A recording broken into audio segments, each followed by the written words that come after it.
नमस्कार, आप देख रहे हैं एनडीटीवी प्रॉफिट हिंदी और ये है आईपीओ अड्डा। और हमारे साथ आज जो कंपनी जुड़ी है वो ममता मशीनरी है, जो अहमदाबाद की कंपनी है और जो मशीन्स बनाती हैं प्लास्टिक्स और पाउचेस के लिए। इनका रेवेन्यू जो है लगभग 70% आता है एक्सपोर्ट से। इनका आईपीओ जो है दिसंबर 19 को खुलेगा और 23 को बंद होगा। 230 टू 243 का प्राइस बैंड है और ओएफएस जो है लगभग 179 करोड़ का है और इसकी कंपनी की वैल्यू लगभग 600 करोड़ है upper end of the price band पे। और आज मेरे साथ जो जुड़े हैं वो हैं अपूर्वा काने, जो कि सीईओ हैं कंपनी के। अपूर्वा जी, धन्यवाद एनडीटीवी प्रॉफिट हिंदी से बात करने के लिए। पहला सवाल ये कि अपनी कंपनी के बारे में बताइए कि क्या करती है और किस तरह का ऑपरेशन है आपका। पहले तो आपको धन्यवाद फॉर ये अपॉर्चुनिटी के लिए।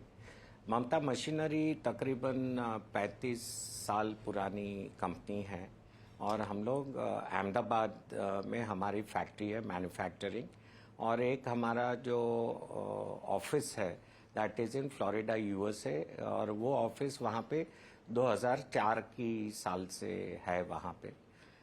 मैन्युफैक्चरिंग हमारा सारा अहमदाबाद में होता है। हम लोग प्लास्टिक प्रोसेसिंग में दो तरह की मशीनें बनाते हैं। एक तो हम फिल्म प्लांट बनाते हैं जो पॉलीमर को रोल ऑफ फिल्म मतलब फिल्म के रोल में कन्वर्ट करता है, और जो दूसरा हम करते हैं इसे bag making and pouch making machine कहते हैं। ये मशीनें वही फिल्म के रोल में से बैग्स और पाउच बनाती हैं जो एफएमसीजी सेक्टर या अन्यथा दूसरी पैकेजिंग एप्लीकेशंस के लिए ये बैग्स और पाउचेस यूज होते हैं। तीसरा जो हमारा धंधा है वो है फ्लेक्सिबल पैकेजिंग मशीन्स। इसको horizontal form fill seal machine या vertical form fill seal machine कहते हैं। ये इन मशीनों में फिल्म का एक रोल लगता है, रोल में से पाउच या बैग बनती है और इसके अंदर फिर जो कस्टमर का प्रोडक्ट है वो भर के उसको सील किया जाता है। जैसे आप अलग अलग तरह के नमकीन के जो स्टैंड अप जिपर पाउचेज आप देखते हैं मार्केट में, उस तरह के पाउचेज आर मेड एंड उस तरह के पाउचेज हमारे मशीनों पे बनते हैं और पैक होते हैं। तो इसे हॉरिजॉन्टल फॉर्म फिल मशीन या तो vertical form fill seal machine कहते हैं। तो इस तरह से 3 अलग अलग तरह के मशीन हमारी कंपनी बनाती है और तकरीबन दुनिया के 75 देशों में हम इसको बेचते हैं।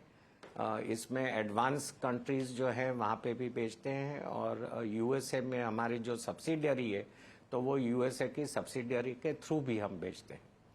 ये बताइए कि आपका रेवेन्यू का जो प्रोफाइल है वो भी क्या लंपी है इसकी वजह से? किस तरह का रेवेन्यू प्रोफाइल है और आपका ऑर्डर बुक कितना है आज के वक्त पे? ये लंपी की जो बात है, इसमें क्या है कि मशीनरी बिजनेस में हमेशा ये होता है कि जो पहला क्वार्टर या दूसरा क्वार्टर होता है वो धीमा होता है, और फिर जो सेल्स जो है वो तेजी से तीसरे और चौथे क्वार्टर में बढ़ती है। तो उसकी वजह से वो ये दिखता है कि पहले 2 क्वार्टर में काम कम हो रहा है और दूसरे 2 क्वार्टर में काम ज्यादा हो रहा है, लेकिन ये मशीनरी के बिजनेस में इसी तरह से काम होता है और सालों से हो रहा है। जैसे हमारे केस में अगर आप देखें तो लास्ट 3 साल का अगर आप फिगर्स देखें तो आपको दिखेगा कि H1 में तकरीबन 35% काम होता है और 65% काम H2 में होता है। तो ये इस तरह से ये काम होता है। इसको हम इसके हिसाब से हम पूरा हमारा प्लानिंग करते हैं और ये प्लानिंग के हिसाब से हम चलते हैं। तो इसकी वजह से हमारे ऊपर कोई कंस्ट्रेंट्स या जिसको आप कहें कि कैश फ्लो के इश्यूज वगैरह ना आए, इस तरह से हम काम करते हैं। तो ऑर्डर बुक की जो बात रही, तो नेट ऑर्डर बुक अभी हमारे पास तकरीबन 180 करोड़ रुपए की है।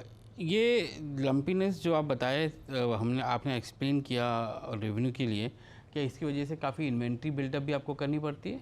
इन्वेंटरी हम लोग तो मशीनें जब ऑर्डर आता है तभी बनाते हैं, लेकिन जो इन्वेंटरी आपको ईयर एंड पे दिखती है वो इन्वेंटरी इसलिए दिखती है क्योंकि मशीन तो फैक्ट्री में से बाहर निकल जाती है, लेकिन वो because we are in exports it has to be shipped by ship, तो उसका अगर बीएल समय सर ना आए या तो उसके शिपमेंट में कुछ डिले हो तो वो डिफर्ड सेल हो जाता है. So it's basically inventory that gets transferred to next year as जिसको हम कहते हैं गुड्स इन ट्रांजिट. और इसमें कैश फ्लोज कैसे रहते हैं आपके, क्योंकि आप ओएफएस के लिए आ रहे हैं और आपको फ्रेश इक्विटी या ग्रोथ कैपिटल की ज़रूरत नहीं है. हमारी जो बुक्स हैं अगर आप देखें तो FY24 में पहले तो हम डेट फ्री कंपनी है, और FY24 में अगर आप देखेंगे तो हमारे पास तकरीबन बैलेंस शीट पे 48 करोड़ रुपए की एफडीज थी. तो उसकी वजह से हमें दूसरी एडिशनल जो फंड्स कहते हैं उसकी अभी फिलहाल तो ज़रूरत नहीं है हमारे एक्सपेंशन के लिए. जी कानी जी, आपने हमसे आज बात की, धन्यवाद. आपका आईपीओ जो है 19 को खुल रहा है और 23 को बंद हो रहा है. 230 से 243 का प्राइस बैंड है और टोटल आईपीओ साइज जो है 179 करोड़ का है. धन्यवाद आज हमसे बात करने के लिए. Thank you very much.